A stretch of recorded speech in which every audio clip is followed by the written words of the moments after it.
Welcome to 𝐄𝐓𝐇𝐄𝐑𝐄𝐔. We talk about investing, finance, and professional development. As the current time of 3:58 p.m. on the Eastern Time on Thursday, August 25th, we are about 6 days away from August ending, shifting on to September. It seems like August just really flew by, and next thing you know, we're gonna be in fall, which is crazy. Time is really flying, right? Or maybe it's just me getting older. Or maybe just because this last couple of weeks, with me traveling to LA for the tech week to just being on a grind has been just kind of, it seems like it's been flashing before my eyes. So I just kind of, I don't know, maybe I'm just having one of those moments. Not sure what that means anyways. So with respect to recording time of approximately market closing, we are, collectively throughout the market today, it was just kind of flat. But green, today. But if you look at collectively for the last couple of days, we've been just kind of trading on a sideways fashion, right? This first 3 days of this week, ever since Monday to Thursday to basically Wednesday, have been red, right?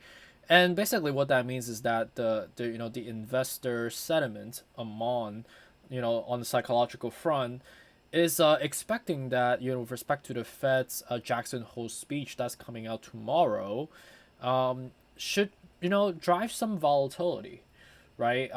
And based on the collective observation that we've been seeing so far, right?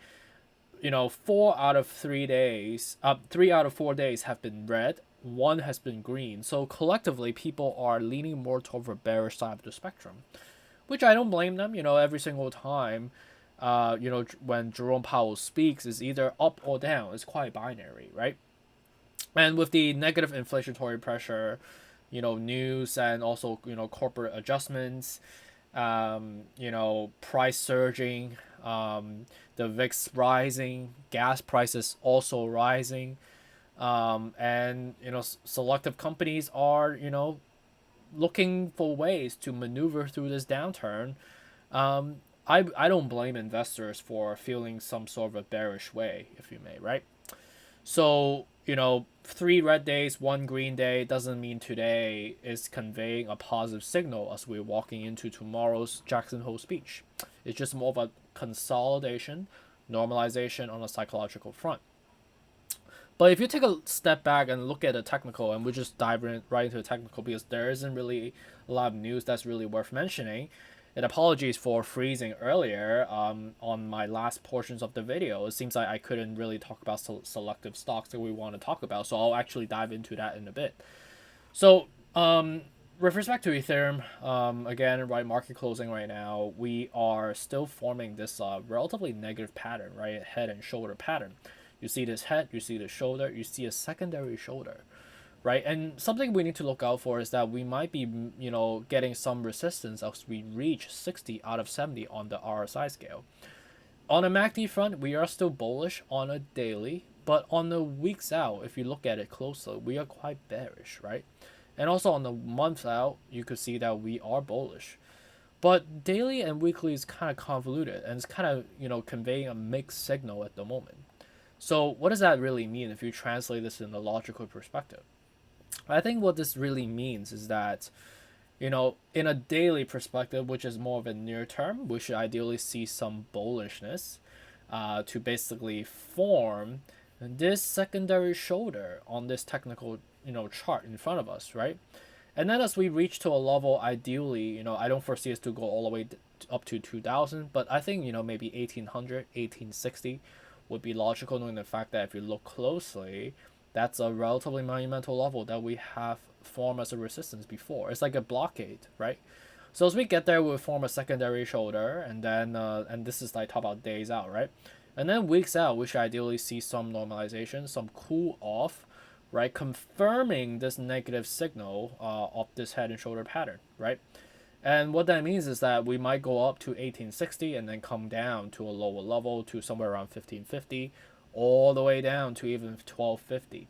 Do we see breaking the 1,000 again? We'll see, right? Contingent on the efficacies of the, CPI report, from the rate hikes that we've had, the 275 basis point one, Are we going to go with another 75 basis point, or are we going to go with a 1% altogether?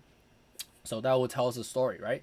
But overall, still, bearish on a daily. Weeks out, we're still, conveying some bullishness, but, we will see some, normalization as we pump up in the near term and then correct from there. But as we, shift over to Q4, which is typically a green, quarter, because of the Santa Claus rally. So that also conveyed that signal, right, on a monthly. So again, right, near term, we should see some sharp pump and then correct, normalize, consolidate, and then we should ideally see a lower level. As we reach a lower level, as we shift onto Q4, Santa Claus rally will take over, and then we will ideally see some bullish pressure ahead. And then on Bitcoin, you could see that clearly. Monthly, we're quite bullish. Same thing again, right? Weeks out, we are breaking the upward wedge, which we form here, which I can dive into a little bit more on the daily front. So right now it's kind of stale, right? It's not moving up or down, which makes sense, right? Seems like Bitcoin and Ethereum are trading separately, right? Bitcoin is doing its own thing, while Ethereum is being a little bit more volatile, which makes sense, right? And on a daily, you could see that we have broken the wedge very prominently, very clearly, right? And then now we just are looking for ways to kind of go up or go down. Right now is at the 42 out of 70 on our size scale, so next level of resistance could be 46. So I don't foresee like a major move up or major move down, but let's see which side of the coin should we be. So daily looks like we're quite bullish, right? And then on a weekly, we're quite fused together. So I would say we're not going to be moving a lot, but leaning more towards the upside. So Bitcoin seems a little bit more bullish than the other side of the world, on the crypto world, obviously. And then like looking at the technical on the stock market front, quite extended on the monthly, but it's still bullish. We should see some more upward pressure. Weeks out, we are quite bearish actually, looking to kind of sell off as we break to 341 on the Dow Jones front, and then on a daily, quite bullish. So again, right, we should ideally see 341 on the equity front and then sell down from there. So very similar to Ethereum, I would say. And then on SPY, I would say very similar. Daily looks quite bullish, maybe reaching to 431 and then breaking down as we, on a weeks out, right? And you could see that weeks out looks quite bearish, right? We're about to cross down and cross up. So ideally breaking I think we are already there on the resistance front based on the technical. We might go up a little bit more, but not a significant amount, right?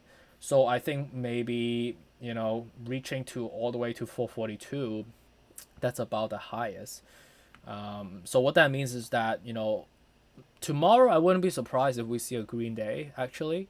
And because of the fact that Jackson Hole's speech doesn't really, it's not like a FOMC meeting, it's not like a CPI report, it's not like a report-like type of vibe. It's more just like, diplomatic speech, talk about his general, observations on what's been happening so far. So I don't foresee it to be like a major needle driver. At least I hope not, right? But, based on our collective observations in the past, it has never really been that one-sided, right? It's been more just kind of, neutral tone, right?